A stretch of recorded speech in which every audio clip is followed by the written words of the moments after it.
The Portland rain didn't just fall tonight.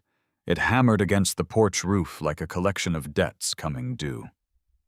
I stood in my kitchen, a digital thermometer in one hand and a clipboard in the other, charting the cooling curve of a new bone broth reduction.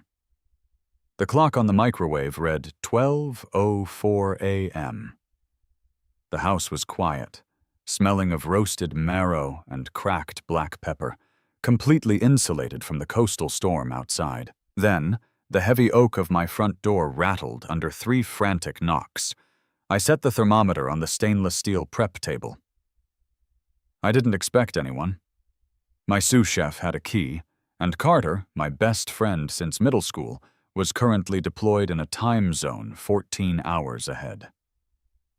I walked through the dark living room, the hardwood cold against my bare feet, and pulled the door open. The wind instantly drove a sheet of cold rain across my chest, soaking my gray t-shirt before I could even blink. The wet cotton clung to my shoulders, the sudden chill sharp and waking. Adelaide stood on the doormat. She was shivering violently. Her blonde hair, usually pinned up in an immaculate twist, was plastered to her cheeks in soaked, heavy strands. She wore a white-ribbed top that was completely drenched, clinging to her ribs, and a black skirt that dripped a steady puddle onto the porch boards. Her eyes were rimmed in a stark, exhausted red. The porch light cast harsh shadows under her cheekbones. She looked like someone who had been running for a long time and had finally hit the end of the road. Adelaide, Carter's stepmom, the woman who had practically kept us out of jail during our teenage years, the one who married Richard when Carter was 10 and built a catering business out of nothing. She looked up at me, her jaw tight, trying to stop her teeth from chattering. She didn't offer a greeting. She didn't apologize for the hour. "Can I stay over tonight?" she asked. Her voice was thin, stripped of its usual warmth, trembling against the wind. I didn't ask questions. I didn't ask where Richard was. I stepped back and pulled the door wide. "Come inside." She crossed the threshold. I shut the heavy door behind her, instantly cutting off the roar of the storm. The sudden silence in the hallway was heavy. She stood dripping onto the entryway rug, wrapping her arms around her waist. "I'll get a towel," I said, keeping my voice low, steady. I walked to the hall closet, pulled a thick, dry bath towel from the top shelf, and returned. I held it out. She took it, her fingers brushing mine. They were freezing. "I'm sorry, Dimitri," she whispered, pressing the terry cloth against her face. "I didn't know where else to drive. The roads are flooding near the river." "You don't need to apologize." I gestured toward the kitchen. "I have hot water on the induction burner. Let's get you tea. Then you can tell me what's broken." I kept my distance, moving methodically behind the kitchen island. I poured boiling water into a ceramic mug, steeped a chamomile blend, and slid it across the butcher block toward her. She took the mug with both hands, letting the steam rise against her pale face. I watched the tremor in her shoulders slowly subside. "Richard locked the doors," she said quietly, staring into the dark, amber liquid. "Both of them. The house and the commercial kitchen space attached to the garage." I stopped wiping down the counter. I threw the side towel over my shoulder. "Legally, he can't do that. Your name is on the business lease." "He owns the property, Dimitri.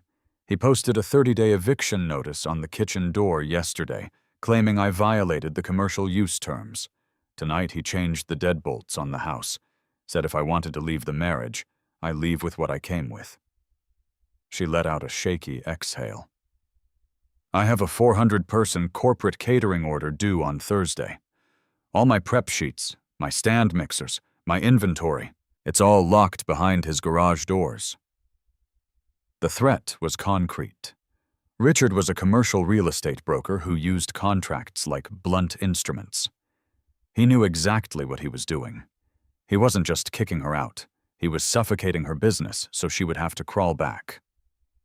"Okay," I said, my voice flat. "First, you're sleeping in the guest room. The sheets are clean. The heater is on a separate thermostat. Set it to whatever you need." I picked up my clipboard, flipping to a blank page.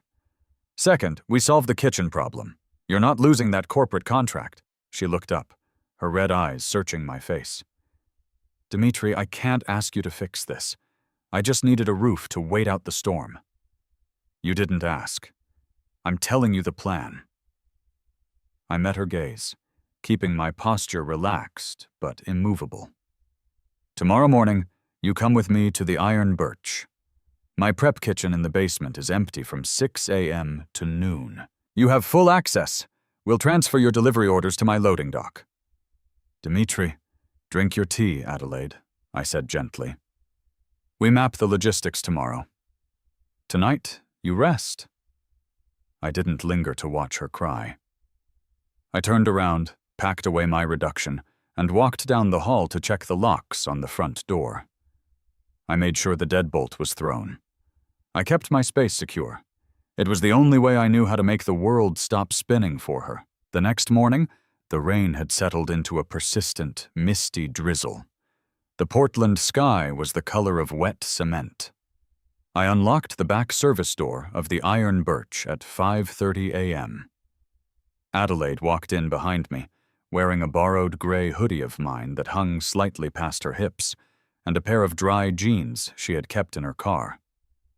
I flipped the breaker. The overhead fluorescents flickered to life, illuminating the stainless steel surfaces of the basement prep kitchen. It was a pristine space.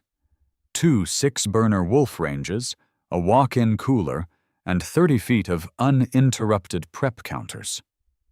"This is..." She stepped forward, her professional instincts kicking in. She ran a hand along the edge of a clean cutting board. "Dimitri, this is beautiful. But I can't just take your space. The liability, the utilities. I run a 30% margin on a good month. I know exactly what it costs to keep the lights on," I interrupted, dropping my keys on the desk in the corner. "You track your hours. You track your gas usage. You pay me market rate for a shared commissary kitchen. Nothing is a favor. It's a transaction. Does that work for you?" She stopped. I saw the tension in her neck release just a fraction. She needed to pay her own way. She needed the dignity of a business deal, not charity. "Market rate," she agreed, her voice firmer today. "And I replace any dry goods I borrow." "Deal." I walked over to the walk-in cooler, pulling the heavy latch. "Now show me how you work. I have a side of halibut that needs breaking down before my Sue gets here at noon. You take station 2. Draft your prep list." For the next 2 hours, the kitchen was filled only with the sound of our work, the rhythmic rapid-fire thwack, thwack, thwack of my nakiri knife mincing shallots, the heavy hum of the ventilation hood. I moved to the main cutting board, pulling the 80-pound side of beef my purveyor had dropped off. "Watch your elbow," I murmured, stepping past her. I picked up my boning knife. It was an extension of my hand. I found the natural seam of the muscle, drawing the blade down the fat cap with one smooth, continuous motion. The silver skin peeled away perfectly. I separated the tenderloin from the short loin, letting the weight of the meat do the work, my wrist pivoting to navigate the bone. It took me exactly 14 minutes to break down a primal cut that would have taken a rookie an hour. I wiped the blade clean, set it down, and logged the yield percentages on the whiteboard. I turned around. Adelaide was standing at her station, her whisk frozen in a bowl of egg whites. She was watching me. 72% yield, I said, misinterpreting her silence. "Not bad for a Tuesday." "You're incredible at this," she said quietly. There was a weight to the observation. It wasn't a compliment about cooking. It was a recognition of competence, of control, something she had been entirely stripped of 24 hours ago. "It's just geometry and sharp steel," I deflected, turning back to the sink to scrub my hands. I kept my back to her. I didn't want her to see the sudden tightness in my jaw.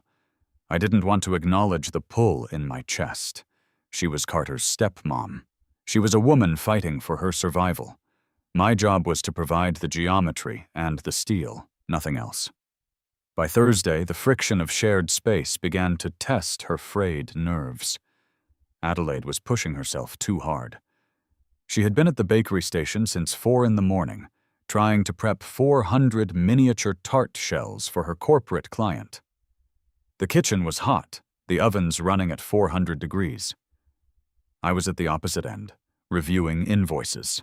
I glanced up when I heard the sharp metallic slam of a sheet pan hitting the counter. Adelaide let out a frustrated noise, dragging the back of her wrist across her forehead. The butter is weeping. It's too warm. The pastry is tearing. I set my pen down. I walked over to her station. The dough on her marble slab was indeed getting greasy, the butter melting before it could be baked. The ambient temperature near the ovens was too high. "You need to chill the slab," I said, reaching for a hotel pan of ice from the fish station. "I don't have time," she snapped, her voice rising in panic. "The delivery van gets here in 2 hours. If I chill it, the dough seizes and I miss the window." She grabbed the rolling pin, trying to force the tearing dough flat. It cracked down the middle. "Damn it!" She looked like she was going to cry again. The phantom presence of Richard was right there in the room with us. The voice that told her she would fail without his kitchen, without his money. I stepped up beside her. I didn't touch her. I reached over and firmly took the rolling pin out of her hands. "Move back," I said. "Dimitri, give it back. I have to—" "Adelaide, step back." My voice was a low, steady command. It wasn't angry. It was an anchor dropped in rough water. She stopped fighting and took a half step back, her chest heaving. "Your oven calibration is off," I said, pointing to the digital readout on her convection oven. "It says 400, but the internal fan is pulling cold air from the faulty intake. It's baking unevenly, which is why your first batch took too long, which is why the ambient heat has been running for 3 hours instead of 2. I walked to the oven, reached behind the control panel, and manually adjusted the intake valve. I fixed the airflow. Now. I turned back to the marble slab. I dumped the hotel pan of ice directly onto the empty side of the marble, letting the freezing water rapidly cool the stone for 30 seconds. I swept the ice into a sink, wiped the stone bone dry with a fresh towel, and slid her tearing dough onto the freezing surface. "Wait 60 seconds, I instructed, stepping away from the station. I put my hands in my pockets. "The butter will firm up without seizing the gluten. You'll be able to roll it."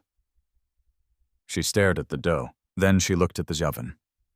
Finally, she looked at me. Her shoulders dropped. The defensive panic drained out of her, replaced by a deep, weary realization. "You didn't have to fix it for me," she whispered. "I didn't," I replied calmly. "I fixed the environment. You still have to roll the dough. You have 1 hour and 45 minutes. Get to work." I walked back to my desk and picked up my pen. I didn't hover. I didn't manage her. 10 minutes later, I heard the smooth, even sound of the rolling pin across the marble. She didn't miss her delivery window. The dynamic shifted after that.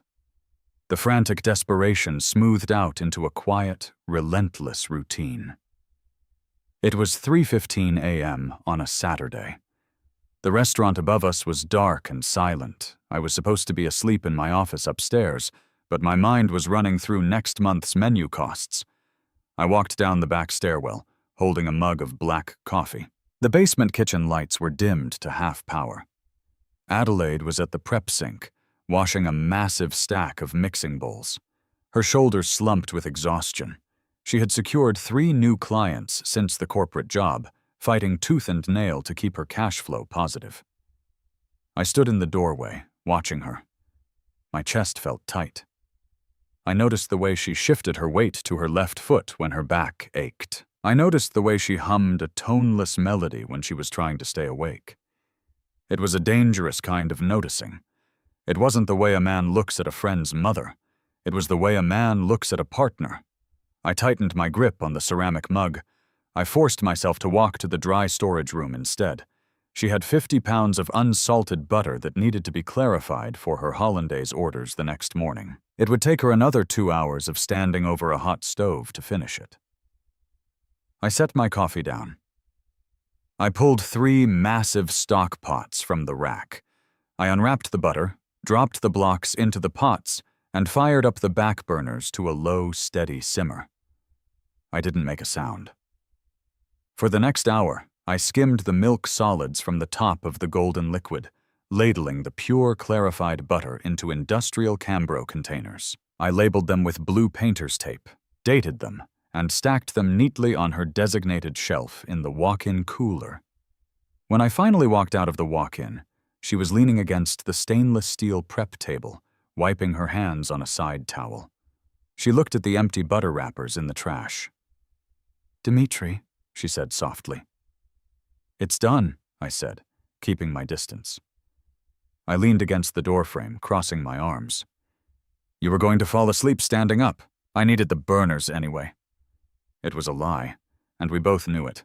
She walked toward me, stopping just 3 feet away. The kitchen was entirely silent, except for the low hum of the refrigerators. "You don't have to carry my weight. I told you I'm paying my way." "You are," I said, my voice dropping. "But you don't have to prove you can survive everything alone. Go home, Adelaide. Sleep." She looked at me, her red-rimmed eyes tracing the lines of my face. There was a shift in the air, a sudden, heavy gravity. I kept my hands firmly crossed. I wanted to reach out and pull her into my chest. I wanted to shield her from the exhaustion, but I didn't move a muscle. Restraint was the only way to keep her safe. The tension came from the absolute stillness between us. "Thank you," she whispered, her voice breaking slightly. She didn't push it. She untied her apron, hung it on her hook, and walked up the stairs. I stayed in the basement until I heard the front door lock behind her. The crisis hit on Tuesday, week 3. I was expediting the lunch rush upstairs, calling out tickets over the noise of the line. 2 salmon, mid-rare, 1 steak frites. Push the apps on table 4. My sous chef tapped my shoulder. "Chef, Adelaide's downstairs. She looks bad." I handed the expeditor tickets to my sous. "You're on the wheel. Do not crash my line." I turned and took the stairs 2 at a time. When I pushed through the swinging doors of the prep kitchen, I found her sitting on a 50-pound sack of flour in the dry storage room. Her phone was loose in her hand. She was staring blankly at the concrete floor. "What happened?" I asked, my voice sharp with immediate triage logic. She didn't look up. "My vendor check bounced. The flour supplier just called. They're halting all deliveries." "That's impossible. We ran your margins last week. You had $8,000 in operating cash." "Richard," she breathed out, the word sounding like poison. "We never formally separated the primary joint business account. I just used a sub-account. He froze the master ledger this morning, claimed marital assets are pending legal review." She finally looked at me, and the defeat in her eyes was total. "He's starving me out. I have a lease viewing for a new bakery space tomorrow. The deposit is $5,000. If I don't sign tomorrow, the landlord gives it to the next bid. I have no flour. I have no cash. I'm done." She dropped her face into her hands. A dry, ragged sob tore from her throat. I didn't offer a motivational speech. I didn't tell her everything happens for a reason. I walked into the dry storage room, the air smelling of coriander and dust, and I sat down on the flour sack right next to her. I didn't wrap my arms around her.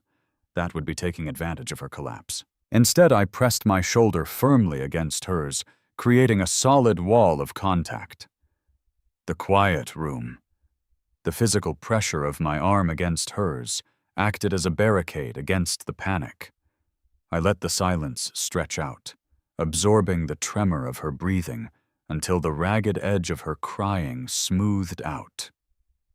"You're not done," I said to the dark shelves.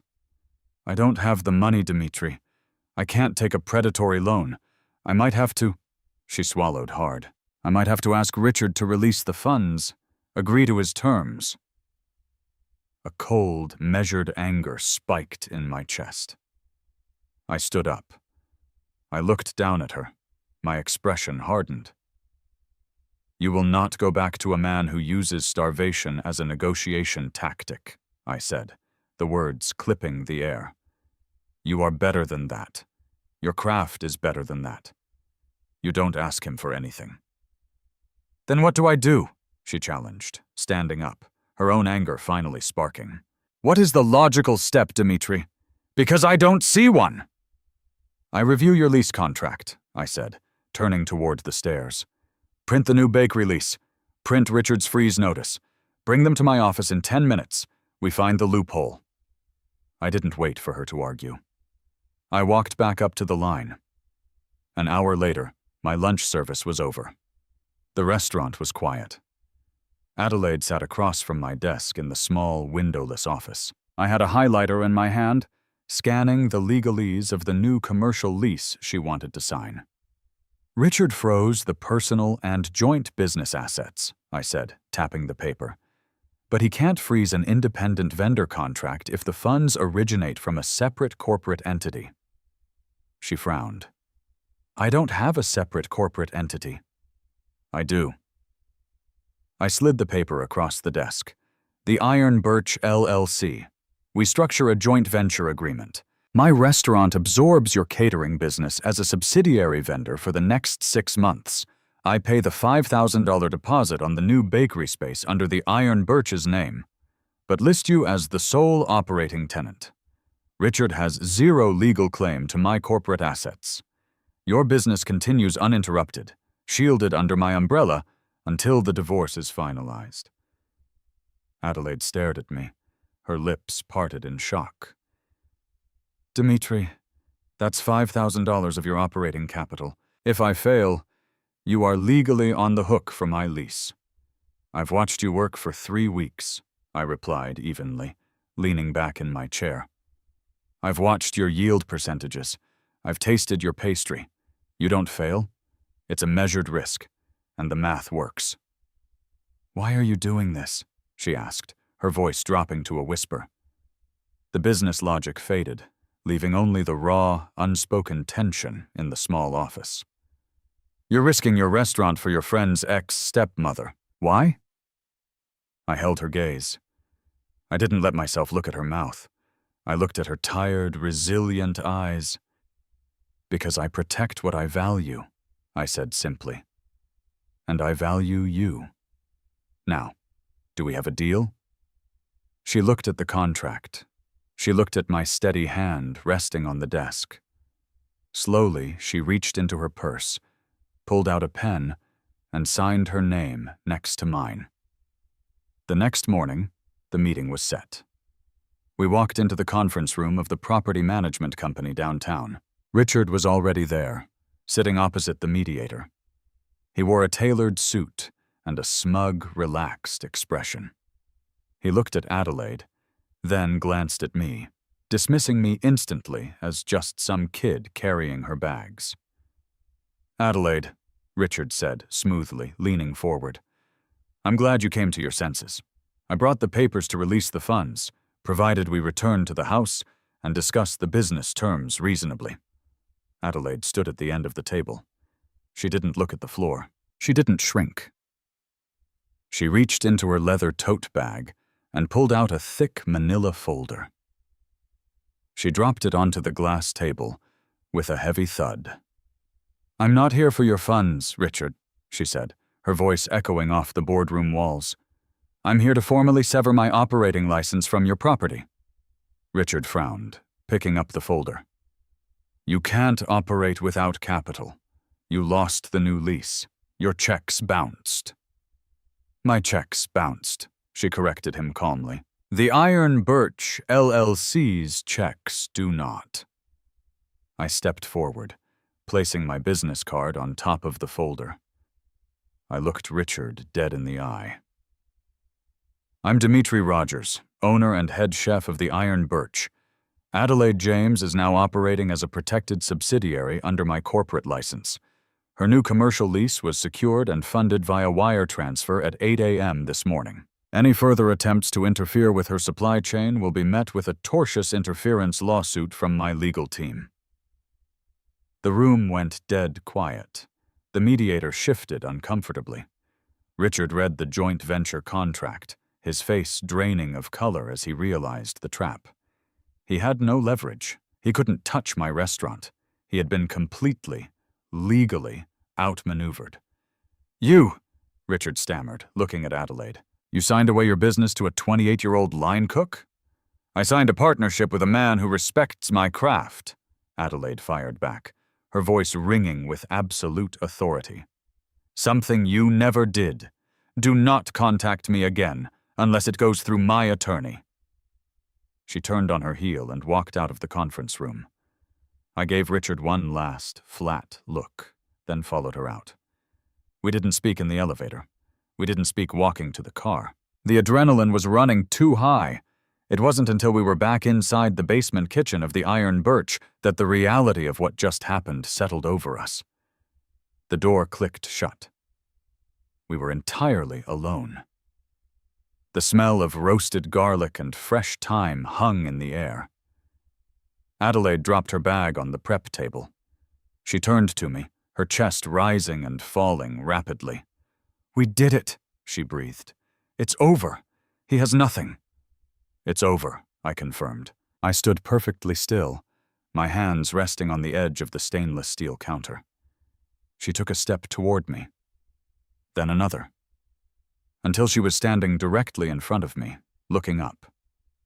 The professional distance we had maintained for weeks was suddenly vanishing, burning away in the quiet of the kitchen. You risked everything for me today, she said softly. I made a good investment, I deflected quietly, my voice raspy. Stop, she whispered.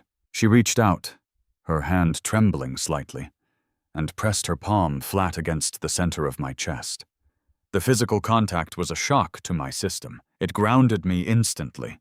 The tremor in her hand transferred to my steady heartbeat, the anxiety bleeding out of her, absorbed by the stillness of my posture. The world stopped spinning. I looked down at her. I stopped fighting the restraint.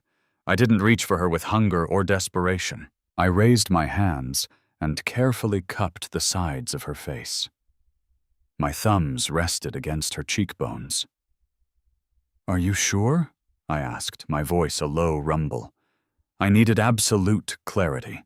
I needed her to choose this without the shadow of the crisis. I've never been more sure of anything, she answered. I leaned down. The kiss was not an exploration. It was a destination. It was the feeling of locking a heavy door against the storm outside. It was absolute certainty, heavy and grounding. The arrival. A sealed promise signed in the quiet of a basement kitchen. I felt her exhale a shaky breath against my lips. Her hands gripping my shirt, as if she had finally found solid ground. I didn't pull her closer. I just stayed exactly where I was, letting her anchor herself to me. 2 weeks later, the Portland rain was drumming against the large front window of Adelaide's new bakery. The space was bright, smelling of laminated dough and fresh espresso. It was located exactly 2 doors down from the Iron Birch. I stood near the pastry case, wiping down the glass with a microfiber cloth, while she finalized the register drawer for her grand opening. The bell above the door chimed, and my sous chef walked in, followed by a few of the neighborhood business owners who had come to show support. Chef Dimitri, my sous called out, grinning. You slumming it in the pastry world now? Before I could answer, Adelaide walked around the counter. She didn't hesitate. She didn't hide behind the technicality of our business arrangement. She walked up to me, slid her arm through mine, and looked at the group. "He's not slumming it," Adelaide said, a bright, genuine smile on her face. "He's my partner, in business and in everything else, and he's the only reason this oven is calibrated correctly." The room chuckled. I looked down at her, the warmth in my chest expanding, steady and permanent. I didn't need to make a speech. I just placed my hand over hers. A public, quiet confirmation. We were standing in the light, the storm completely behind us. Looking back now, I realize something fundamental about the way we build our lives.